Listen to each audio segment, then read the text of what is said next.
So, Sabrina, I'm so grateful that you have said yes to sharing your experience in life with us for the sake of Anointed and Unfinished. So thank you. I want to welcome you to our podcast today. And ladies and gentlemen, who is before you is Sabina Byrdsong, and you should just sit back, prepare yourself, take notes on everything that she's sharing, because man, in just a moment, you're going to realize how significant she is to this world. So Sabrina, what would you like to start off with in terms of conversating with those who might be listening to us now? I think we can first start with just how we met. I think that's good. Yeah. So I was at a women's conference, and oh my goodness, I'm drawing a blank on the name. Do you remember what the name? So if you hadn't asked me, I probably would have said, yes, I can remember it. But what is it now? I mentioned it in my release of the first episode. And I'm not a member of the church that was hosting it. So,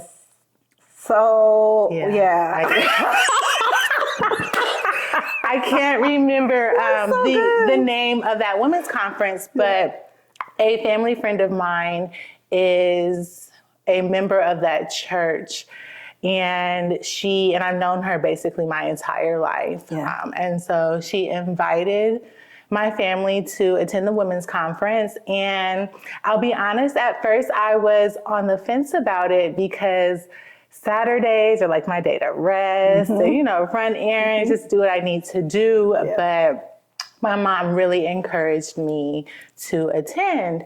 And I remember going through the packet that you had, because you were one of the speakers. And I remember going through the packet even before you got up there and spoke. And I also didn't know that was you sitting right in front of me, but I saw the picture. So I'm just going through the packet. I'm like, this is good. Like, she's organized. She has these like very clear points that she wants us to reflect on. Everything in this packet is practical.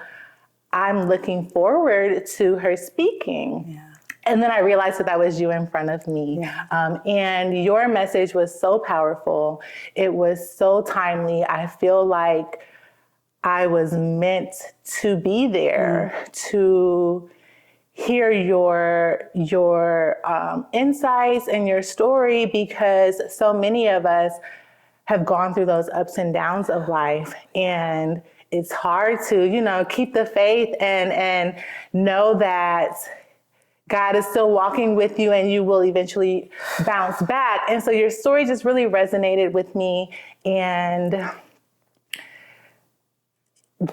yeah, that's how we met. Yeah. Well, I'm going to share how I felt when I met you. Yeah. You were a bright light. Your mother was special to me in the moment.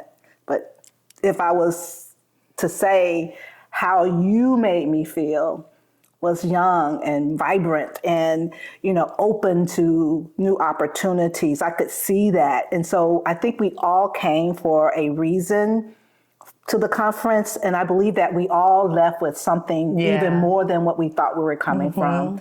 And when we decide that we can remember what the name of the conference were, I know First Lady Sawyer would be really, really grateful that we can remember that when it was just a month or so ago. But I also know her heart is pure, and so she would just be pleased that we are acknowledging that something special came out of that experience. And touched our lives. Yeah. So I know that when I met you, I asked you a couple questions about what makes you so special and who are you and things of that nature, because I was so intrigued. And that was part of the reason why I said, she's got to come and be a part of the podcast. You know that this podcast has been a procrastinating project for over a year. And to have you be my first official guest, I am very, very grateful for that. No, I'm happy to be here. Yeah. So talk to us. What would you like the viewers and the listeners to walk away with today and meaning purposefully understanding who you are and what your journey has been like in life?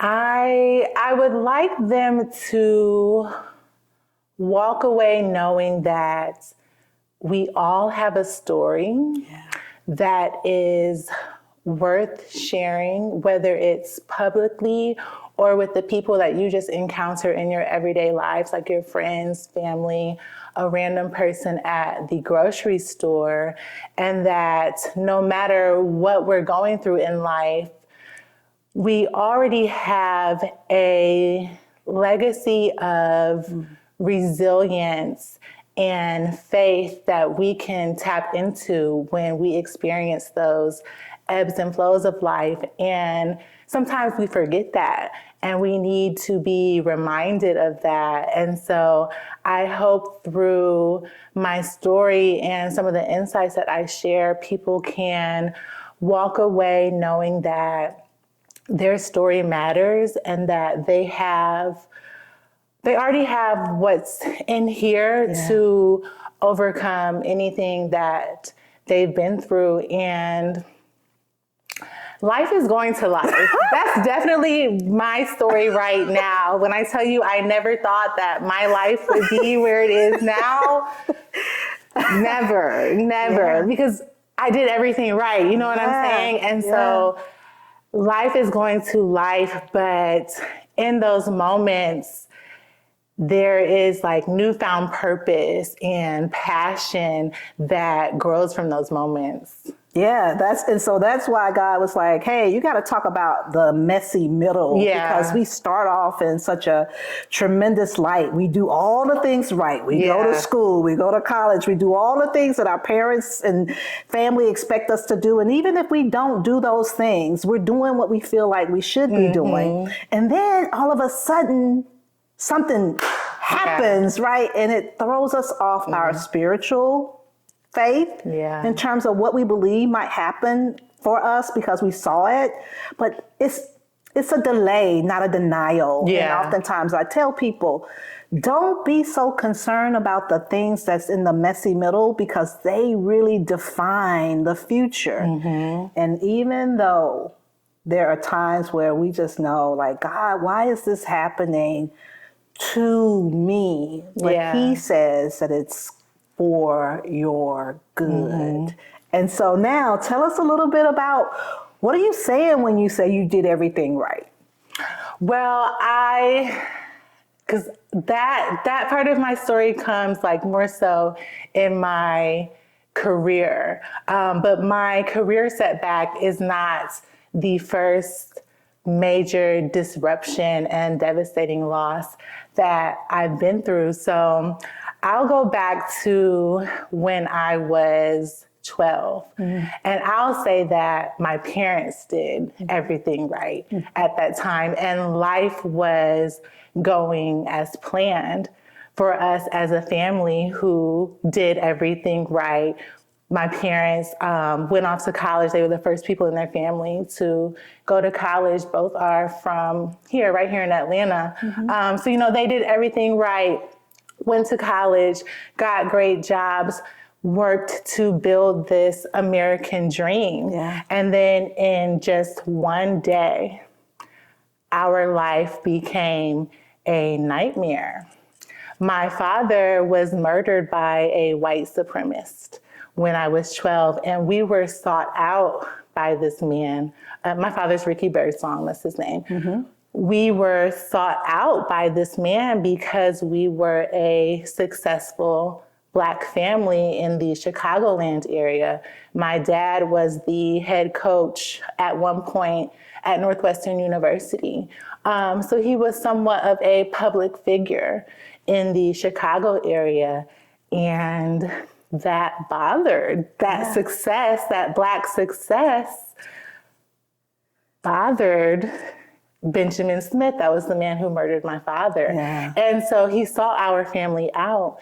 And one Friday evening, my sister Kelly, my brother Ricky, and my dad just went on a neighborhood, like a neighborhood bike ride. They were on their bikes and, you know, he was jogging. I didn't go, I stayed home. And 2 seconds after they left the house, my sister comes running back in, telling me that our dad had been shot. And I'm looking at her like, what? I just saw y'all. I'm like, I just saw y'all. I didn't hear anything. Like, what are you telling me right now? It just really wasn't registering. And she started crying, and that's when I'm like, okay, this is not a game. Even though I knew that like she wouldn't be joking about something like that. You know, it's just, it was hard to comprehend. So I run to my parents' bedroom, I call 911, I tell them, you know, what's going on. And then I run to the scene with my sister. And it was, when I tell you, the next block from where we lived. And that's why I'm like, I just saw y'all. Because they didn't even get far. They were just the next block. And, you know, I just saw my dad on the ground in pain. You know, that's a memory that will always just stay etched in my mind, I'm sure for all three of us, because my brother and sister actually saw him get shot. I was just there, you know, after. And my mom wasn't home at the time, but I remember seeing her car driving down the street. And, you know, I'm just running down the street telling her what happened. And we went to a neighbor's house while she went to the hospital with him, and some detectives came and asked questions. And then later that night, my mom came home, and you know what? I remember believing that and really hoping and trusting God that everything would be okay, because we grew up in the church. So I already had a decent foundation of faith as a child. And so I just remember like praying to God and just knowing that God would not allow this to end so tragically. But later that night, my mom came home. There were a lot of people from my church who were at the house, and she told us that he died. And in that moment, my entire life changed. Like the very foundation of my life was like pulled from under me. Yeah. Yeah. And so, as I think about what you've just shared, right, like the insurmountable amount of pain that could come from a life that is ideal, and your parents have created the best example of how to live a really good life, to one day you have your father gunned down by someone who sought him out because of his fanatical belief about being different as another human being from one to the other. I know that that was a defining moment for you. What else is it that you would like to share in that defining moment that maybe, whether you got that at that moment in time, but you discovered that in spite of God's allowance of such, that you still had the tenacity and the love for God to continue to believe in him? I definitely remember asking like, why? Why, God? Why? And that's what any child would do after not only going through something as devastating as losing a parent, but in the way that it happened, like the act of hatred that it was, and the trauma of seeing him. So it's like, you could have shielded me from some of that. And I remember asking God, like, why? And it was the influence of my mom, who stayed firm in her belief in God and that everything happens for a reason. And I remember her calling my siblings and I into my parents' bedroom, and I want to say this scripture is in Ecclesiastes somewhere, but it says, there's a time and a place for everything, a time to rejoice and a time to mourn, a time to live and a time to die, a time to sow a harvest and a time to reap the harvest.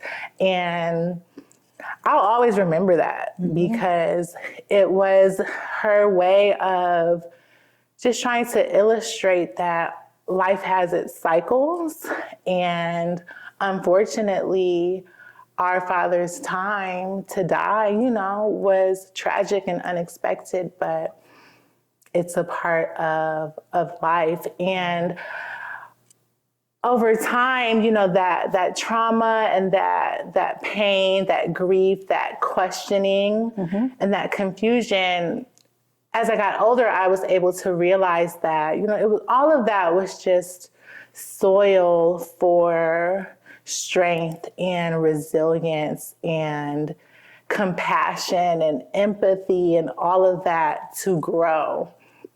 I'm gonna pause right there because that is good meat to the bone. And I mean that by saying to be able to come out of something so tragically and then still find the source to care about people, have a desire to be your best self. I mean, there are times where we can go into a very dark place because things happen to us that we never come out of. Yeah. And yet, you found all that good as a result of something so tragically that most of us can't imagine being able to come out. Yeah. So we talk about resilience. That's your first level based on what you told me. And I know there was much more before that, but the thought of that time and that season tells me that you were already made for such a time as that. Yeah. Yeah. Yeah. And I mean, I have the faith that my parents instilled in us at a very young age. It's so funny. There's a home video of us having devotion, and I don't think I'm the oldest. I don't think I'm older than 5. Wow. And my brother and sister and I were all close in age. So there's this home video of us having devotion, and there's a belt like nearby.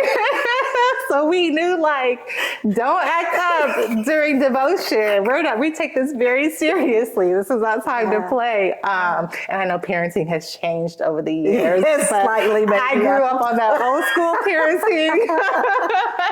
As a parent, we are so sorry. Okay, I will tell you, I'll be the first one. I look at my 2 and I'm like, oh, okay, I could have been a better parent.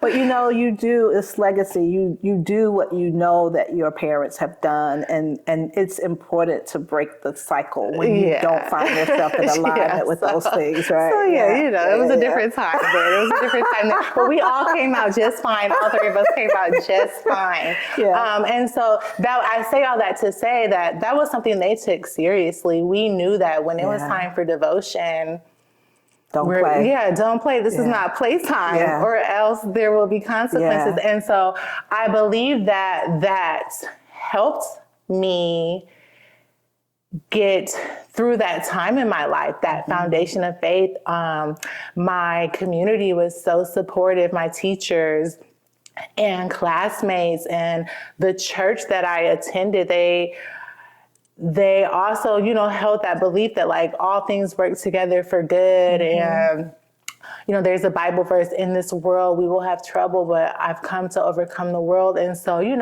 hearing all of those Bible verses and being able to see all of those people who knew my father still be able to stand up and praise God. There's a clip of my mom at the funeral. She is praising God. And it's wow. Yeah. That's how strong that faith was, where your world is literally falling apart and now you're a single mom of 3, but you still have the strength in you to stand up and praise God and know that he's still God throughout all of that. And I'll also say I grew up seeing my father give back to the community. Even though I only had 12 short years with him, I was able to see him start a basketball camp for underserved children in Chicago, where he didn't just teach them about basketball skills, but he instilled life skills in them. And I remember like the teammates from the basketball players from Northwestern, like coming to our house for Thanksgiving, like the ones who didn't go back home, coming to our house for Thanksgiving dinner. I remember meeting teenage boys from a group home who he took to a Northwestern basketball game. And even when he passed, I started to hear all of these stories of lives that he changed just by, giving back. And so I saw a heart of service in him. And I think very naturally, as I look back over my life and all the ways that I've contributed, I channeled that grief into a life of service. It's so interesting that we can be directed unknowingly to what God has planned for us. Absolutely. And like I said, it wasn't until I started this practice of journaling during this other major setback in my life with my career. And as I just looked back on my life through that journaling practice, I'm like, God, hatred cannot stop what God ordained, because like you said, that could have broken me. That could have made me a bitter person. And there are some people out there who would be like, oh yeah, she has the right to be bitter and mad and angry and all that. And I realized how at 14, I was a freshman in high school. That was when I first started giving back and volunteering. And then just how over the years that became a huge part of who I am. I can see that. I mean, I have not seen you out in that space, but when I look at you, I see the love and the care that you would be willing to do almost anything for someone in spite of all that has occurred. That's pretty powerful. So as you talk about the journaling and this career, I know that you also had to go through a challenge in the career phase. So if you would like, go ahead and start sharing what that looked like for you that may be helpful for someone else that have experienced that recently. So I will say I am someone who felt like they did everything right as far as what we are told to do to find success in life. And I went to college. I studied at Clark Atlanta University. I was a mass media arts major, and I had this career goal of working behind the scenes on television shows and movies.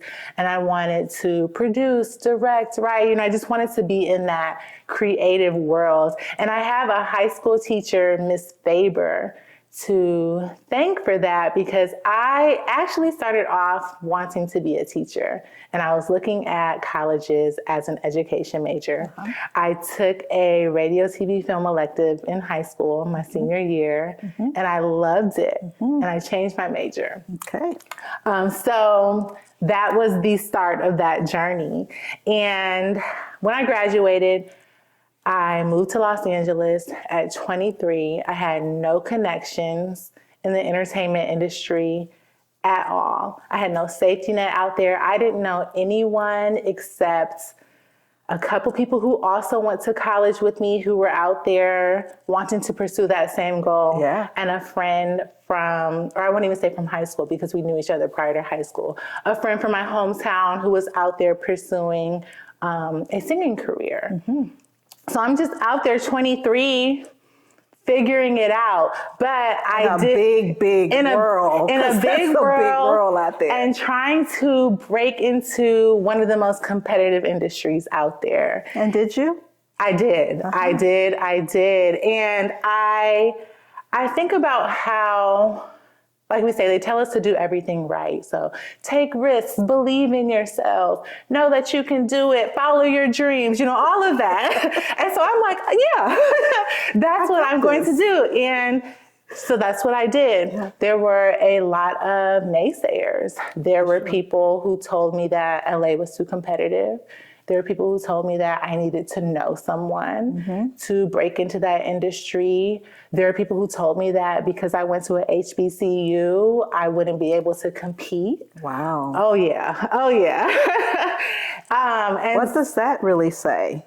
Like, what did you hear when you heard people say that to you? I heard people believing that we had to follow what society told us was right, and that meant that we had to take the traditional, and I don't know I'm gonna phrase it correctly, but the white is right route. Yeah. I'm like, no, I can go over here where it's us, and I'm being taught by us, and I'm gonna find the same level of success. And I did. You sure did. But within my first month of being out there, I landed an internship at Sony Pictures Entertainment, and that silenced every voice, everything. It was within a month. So I'm like, yeah, I've arrived.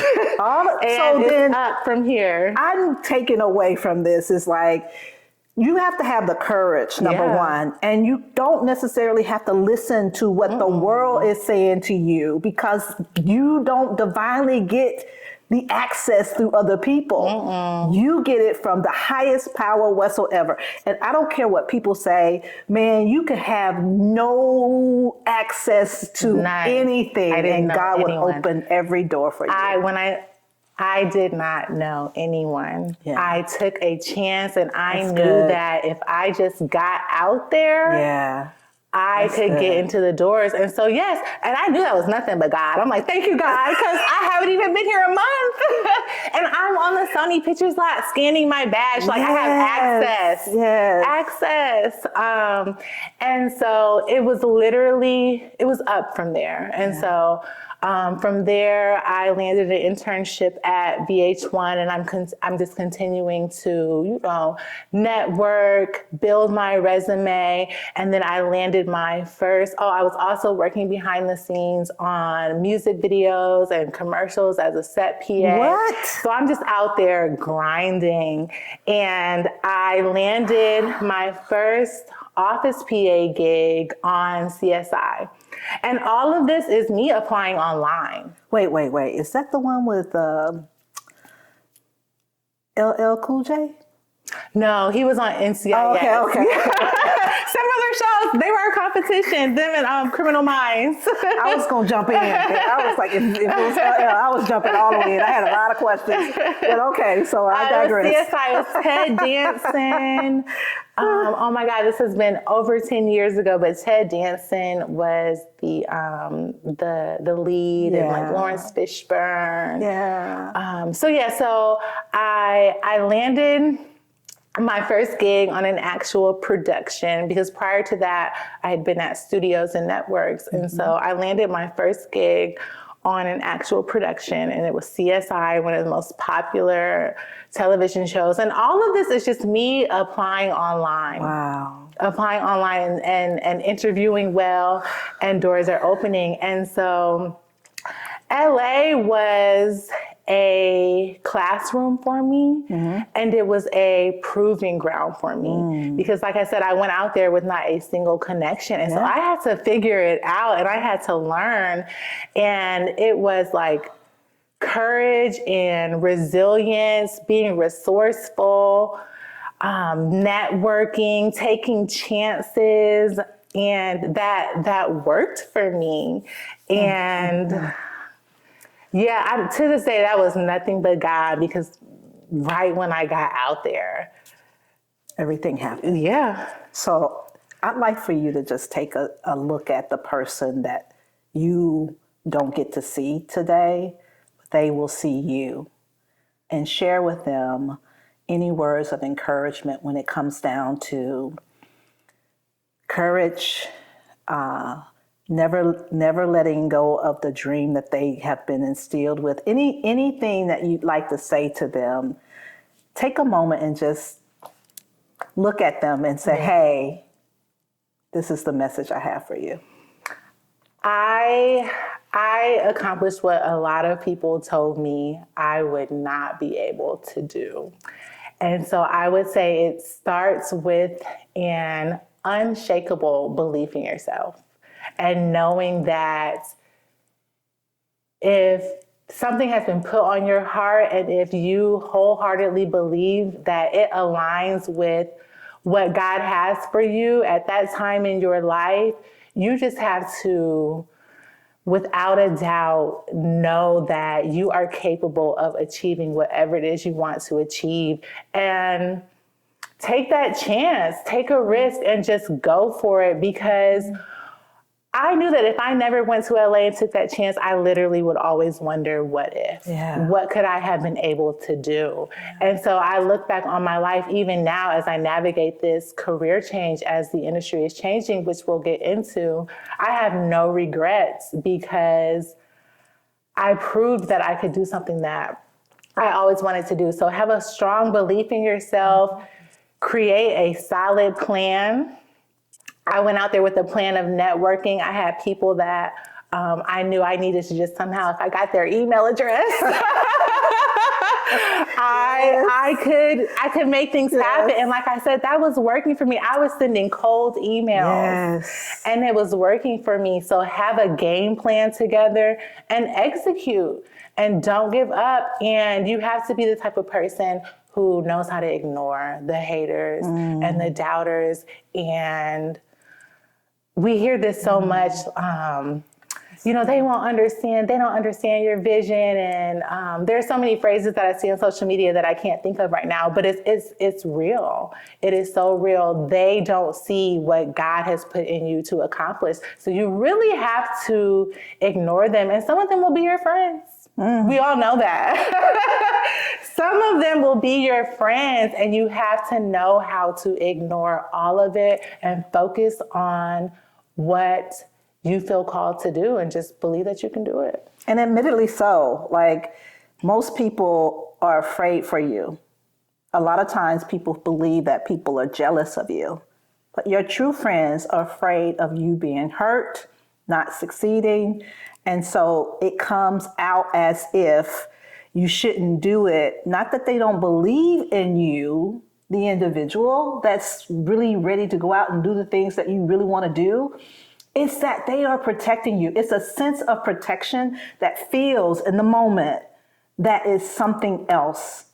And then when you do, just as Sabrina has done, and just defied all the odds because she was courageous to do so, they will still be there. But you got to be on your mission. God gives you your thing, and your friends may not even understand what it is, but you know what it is. And so today, all we're saying is do the thing that you know you're supposed to be doing. And even if it doesn't work out on day one, go keep doing it. Yeah, because it was a journey. It was a journey, like when an internship ended, or when a music video or commercial that I was working on wraps, I had to go back to the drawing board and start networking again. So even if it doesn't take off on day one, or even if it's up and down, keep going.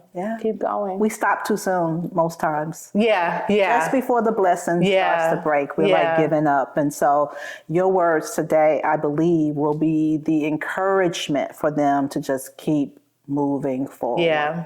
Keep moving forward. So I'm on this career high. I have defied the odds. I've made it in LA without a single connection in the entertainment industry. I've met all these celebrities, and I'm living the dream. This was literally my dream job, and I am in the dream city, Yeah. living my dream job, a lot of work started to film in Atlanta. And I decided that I accomplished what I accomplished in LA. Now there's so much filming in Atlanta. There was like Walking Dead. I can't think of what was filming at that time, but Walking Dead was definitely on the list. And so Atlanta was becoming this new hot spot. Yeah. Yeah. And so I'm like, I can go back to a city that's like a second home to me, because both my parents, born and raised in Atlanta, all my family was there with the exception of my siblings. I can go back to the city where I went to college, where I have friends. So I can go to my second home and do the exact same thing and not pay as much to live, because the cost of living is much cheaper in Atlanta. So I took another chance again.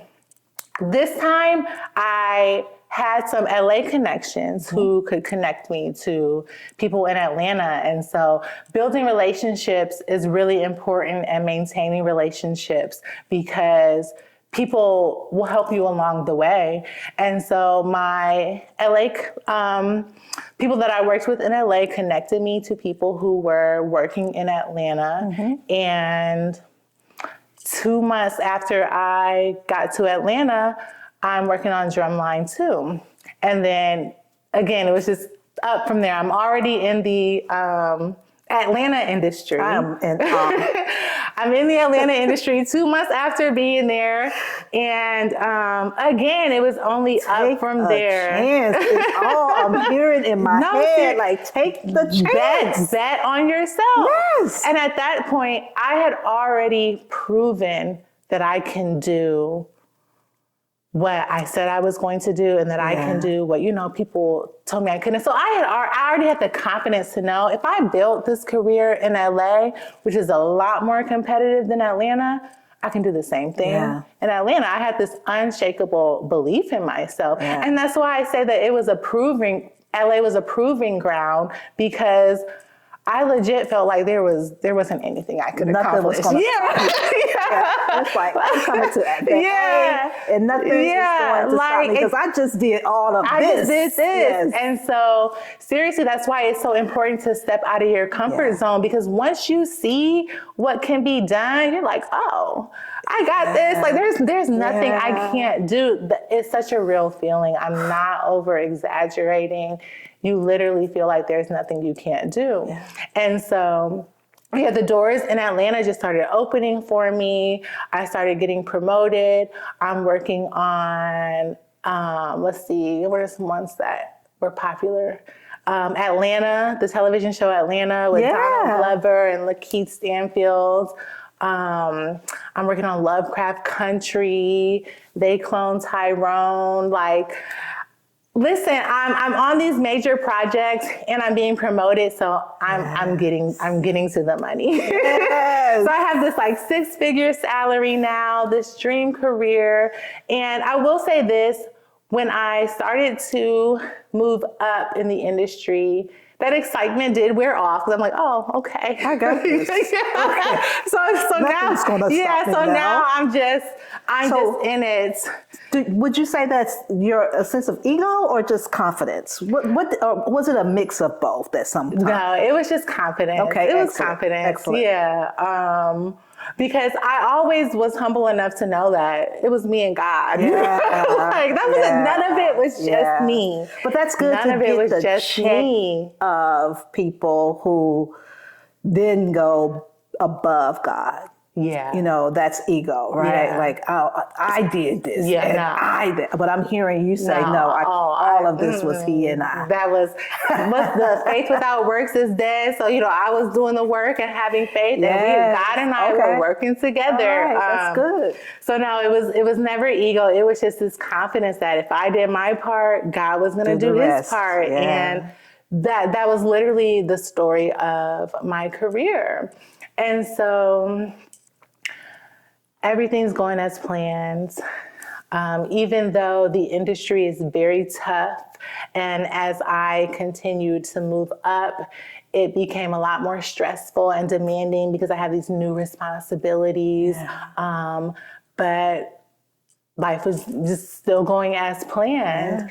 And then the SAG and WGA strikes happened in 2023, and everything came to a halt. Yeah, I remember that.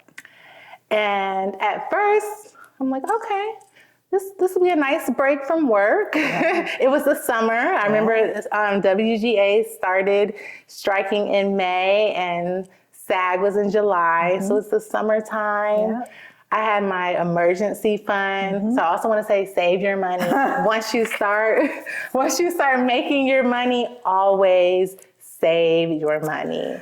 Let me tell you, God will take you down to the last penny, but he will revive you. Yeah. And the stress that's associated with it, I can tell you a number of times that I've gone up and down and up and down. Me But too. I'm saying to you, don't let that stop you.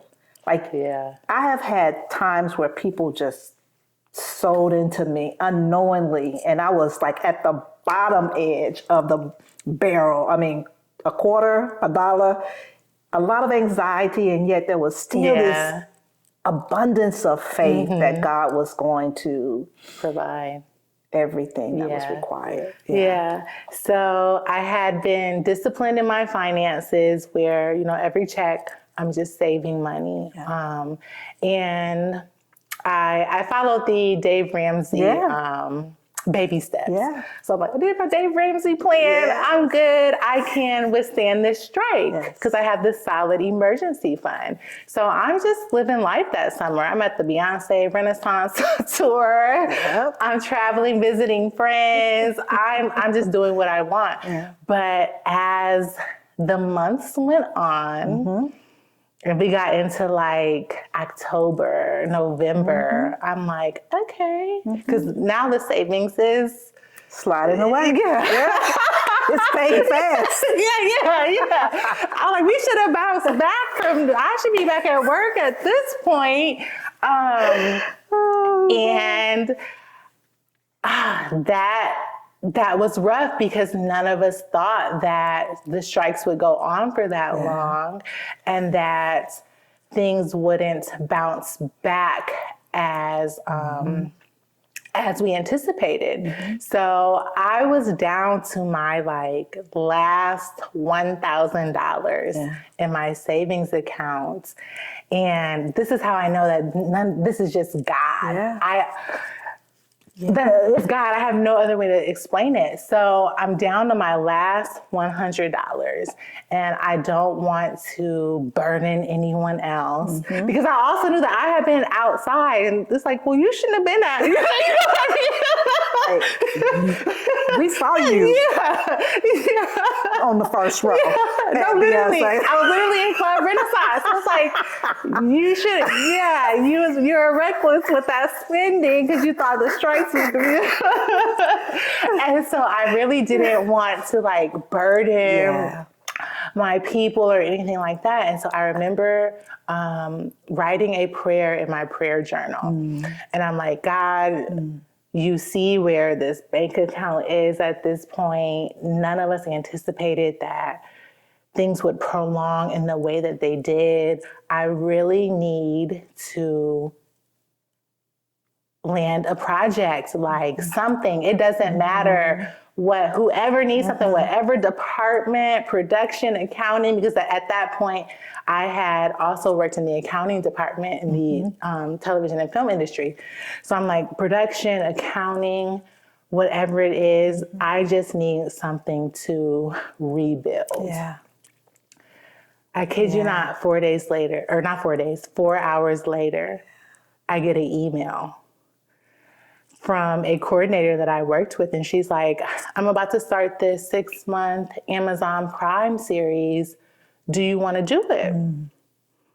I'm like, thank you, God. That was only you, because a full 24 hours hadn't even passed. A full 24 hours had not even passed. And I'm like, thank you, God. I cannot deny that you heard me. And so, of course, I accept the job, making more money on that project than I made pre-strikes. And then right after that, I accepted another project. And again, making more money than I even made on the one before that. So that's what I mean by like, I was getting to the money, and like when I went back after the strikes, I'm like, Lord, I'm making more than I was making pre-strike. Oh, thank you for the strike. I'm like, come on, abundance. No harm, but okay. Come on, abundance. I'm making more now.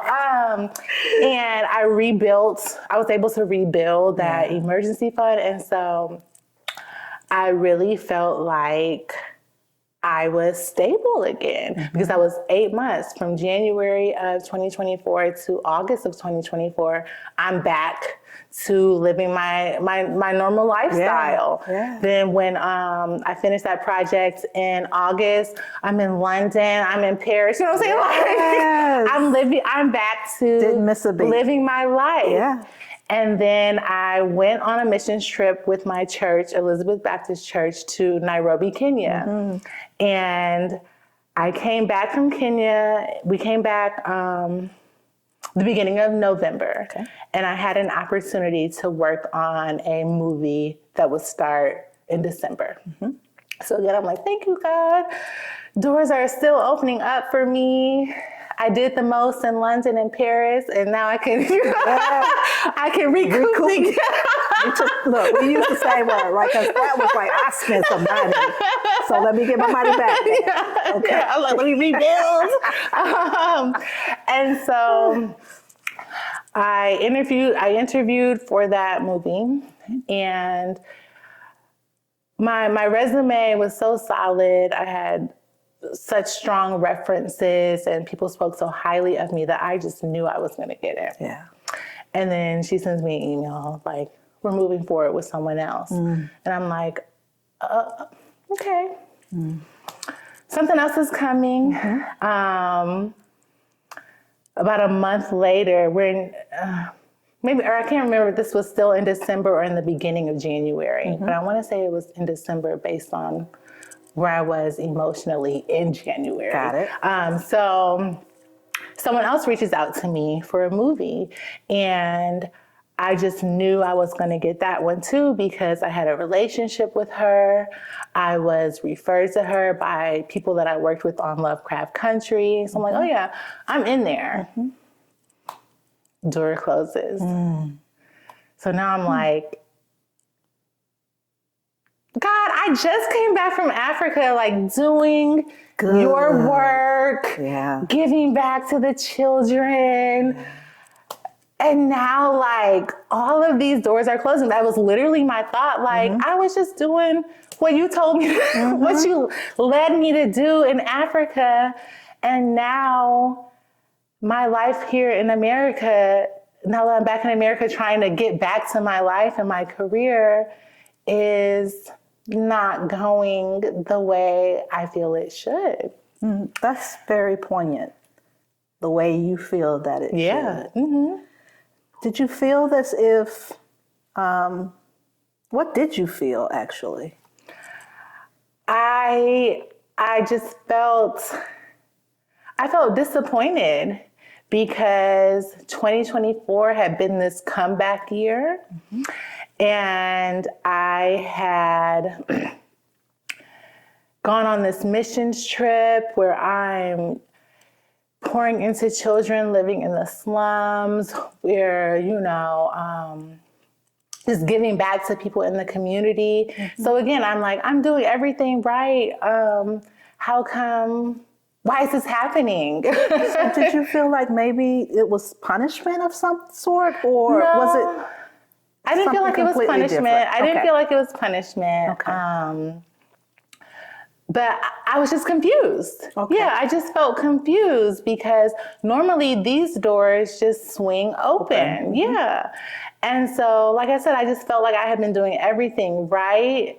And it seemed like God was closing the doors, but I didn't think it was him punishing me. That's good. And I can get into that later, because he reminded me of something that I told him. But no, I didn't feel like God was punishing me.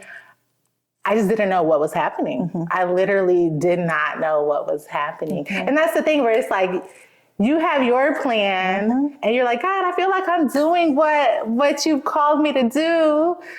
That's the next step. Hurry this thing along. What's Bring going it on? in. Yeah. And so for the first time, and this is December of 2024, and I'm coming off of this great year of being back at work, traveling, going on this missions trip.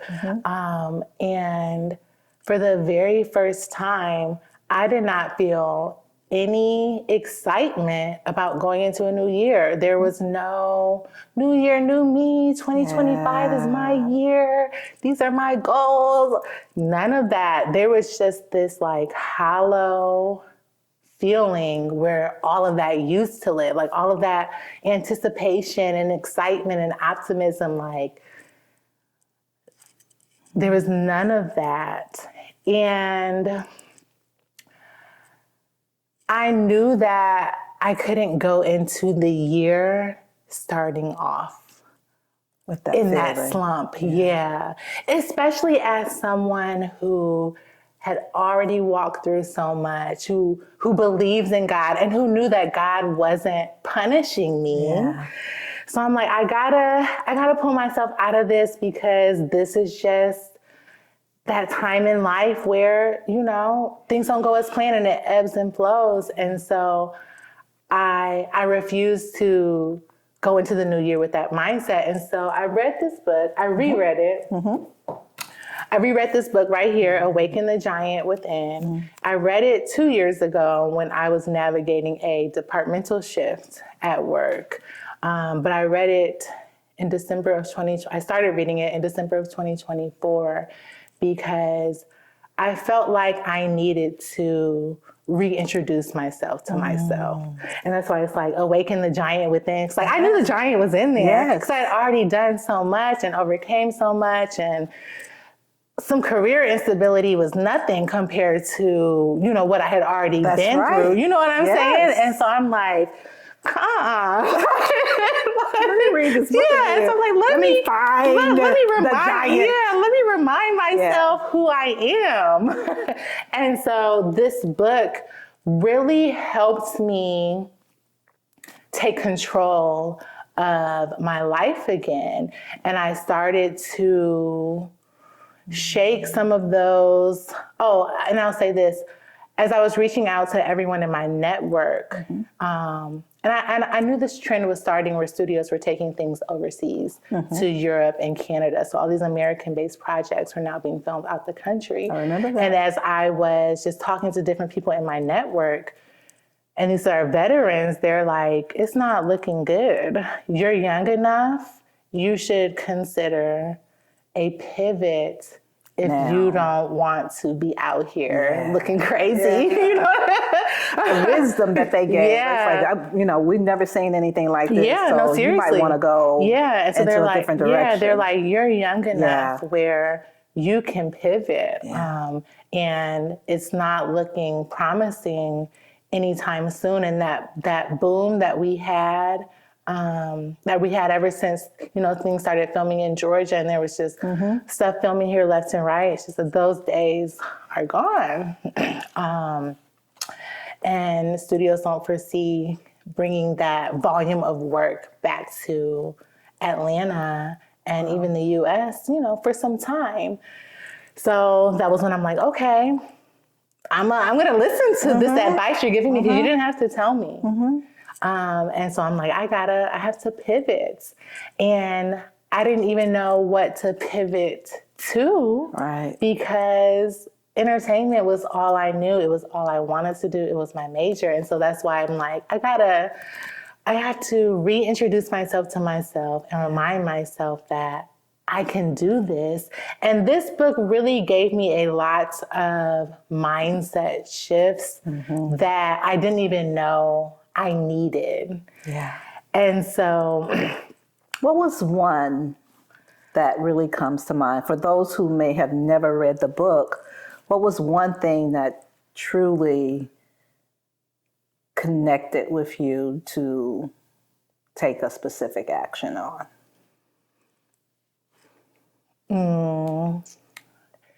He mentions, he dedicates a whole chapter to making a decision, deciding on what you want your life to look like, and then doing it.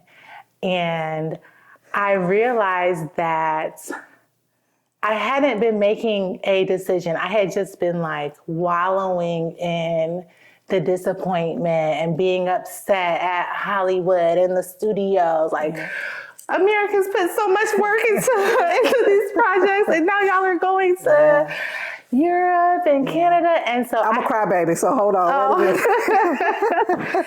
And so I realized that for a good month, I had just been sitting in that.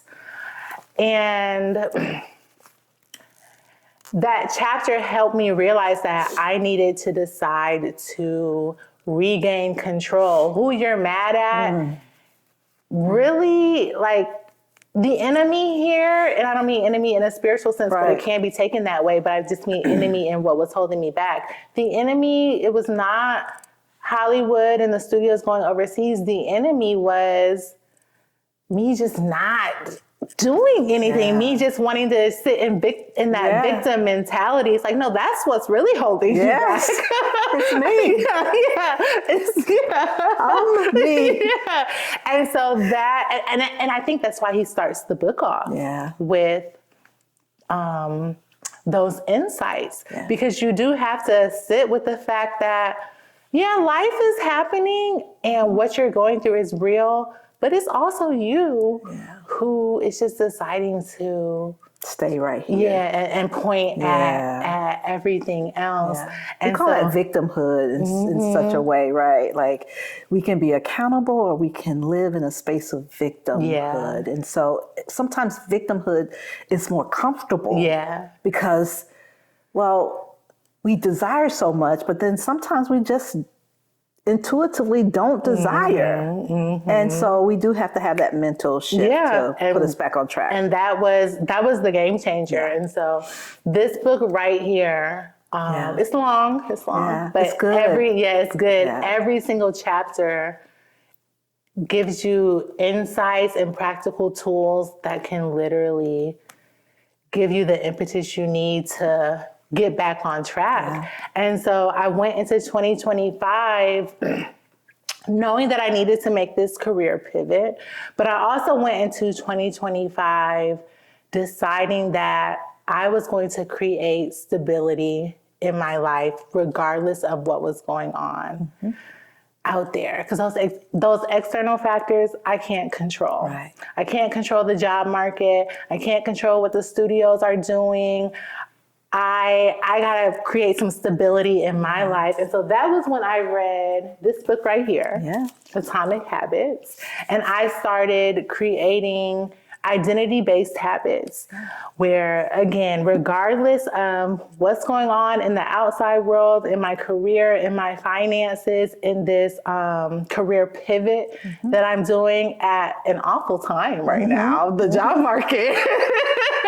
The job market is a mess. There are things that I can still control. That's right. And so I already had developed the practice of having morning devotion. And it took me a really long time to get to a place where it was something I did every day. Despite growing up in the church and all that, I didn't start having those morning devotions every single day until 2022. So I'm like, I got to stick with these morning devotions. I also got, I started writing in these gratitude journals. One of my friends gave me this for my birthday in 2024, and my brother gave me this for Christmas one year. So the gratitude journal and the 5-minute journal.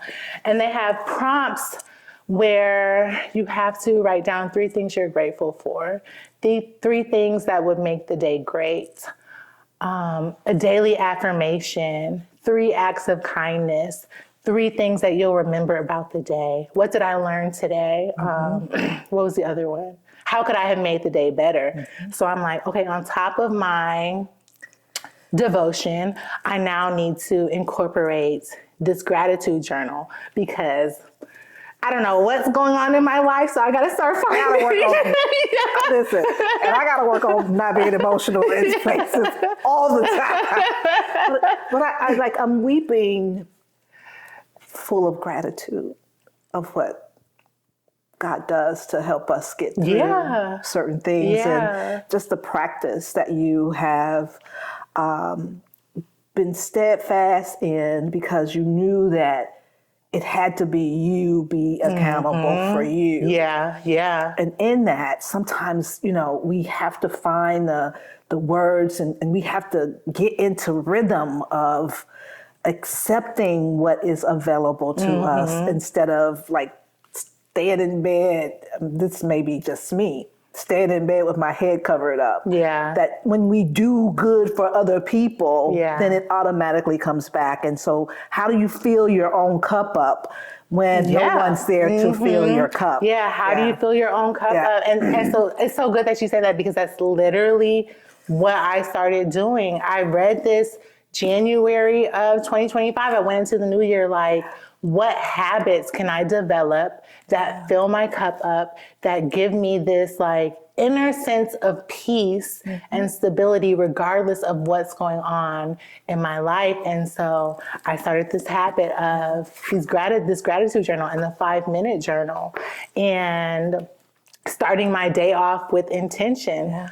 What am I grateful for? And when I tell you that, people are like, oh, that stuff doesn't work. It doesn't. No, it really does. It really does. It sounds so cliche when you say it, like, oh, I'm in my gratitude journal.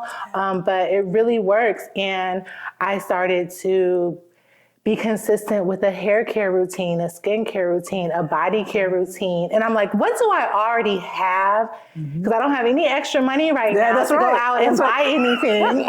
So what do I already have? Natural things that we can do from the refrigerator. What do I already have that can fill my cup? I already have these. Yes. I already had these. Yes. I already had this. Yes. I already had the book. Yeah. I already had this lotion and body scrub and body cream collection that I had been, spending money on back when my life was more stable. I already had a cabinet full of hair products and bubble, you know what I'm saying? So I'm like, I already have these things. So you went into self-care. I went into self-care. Yeah. So I developed a skincare routine, a consistent one, a hair care routine, bubble baths, body bath. And it's so, we hear this all the time now on social media, like romanticize everything. Yeah. And so when I would do my hair or take a bubble bath or put lotion on or, anything that involved me pouring into my cup, I didn't rush it. Yeah. I was mindful about it. I took in the smell of the coffee every morning. I took in the smell of the lotion of my hair products. You know what I'm saying? Like, I felt like I was in a movie. I'm like, I'm going to feel like I'm the main character in a movie right now who has just woken up on some beach somewhere, and I'm going to pour into my cup. So yeah, I also decided that I was going to keep feeding my mind. So in addition to the devotions, I was reading these books. And this was the last one that really helped me, Resilience by my pastor of Elizabeth Baptist Church, Craig L. Oliver. And this book reminded me of all of the real people who lived during those biblical times, who went through the ups and downs of life. And some of them I didn't even remember. I was reminded of these Bible stories of the one brother who fled, and then God relocated, or something with his hip. I can't remember the exact story off the top of my head, but I'm reading all of these stories of people in the Bible who lived through adversity, but God walked with them. Yeah. And it reinforced that belief that we have to walk through life with ambidextrous faith. Yeah. Taking the good in one hand and the bad in the other, and knowing that it's all working together, and that each hand is a significant part of our life story. And so those 3 books Resilient by Craig L. Oliver, Atomic Habits by James Clear, and Awaken the Giant Within by Tony Robbins. Yeah. Wow. Really helped me stay emotionally and spiritually and mentally grounded during a time when I didn't know what was happening in my life. You know, what I'm most excited to hear is that you had a source to go to. Yeah. And I think that is really important. Like in all the years that I've been coaching people to become the best version of themselves, we forget that the messy middle is a part of the journey. And so the books that you have read, with the exception of Resilience, Resilient, I should say. Now I'm intrigued, so I got to get that book as well. Amazon. But it's like the things that sometimes we don't hear our own voice, that we have to hear it from someone else. And then it re-engages us to go down the path that, we've read about and use that as an example. Yeah. So I appreciate you sharing your journal. It's like, it's great. I tell people all the time, like, get your journal, gratitude erases anything. Yeah. I mean, you're in a bad mood, you start talking about how grateful you are. How can you stay in a bad mood when you realize that you're grateful for the water that you have to drink? Yeah. And something as little as that seems to be, we take for granted sometimes. And so I'm just I know why you're here. And I am very grateful that you said yes, because I know that people will hear your message and your story. And I know that they will find the courage to do exactly what you did. Just get up, right? Yeah. Just be willing to wake up every morning and move forward, no matter what might be coming your way. Yeah. So what else do you have to share just before we close out on today in our time of discussion? Yeah, so I would like to share how God reminded me of something that I told him I wanted to do. So this was in September, not too long ago, and I was reflecting on how those doors in entertainment didn't open.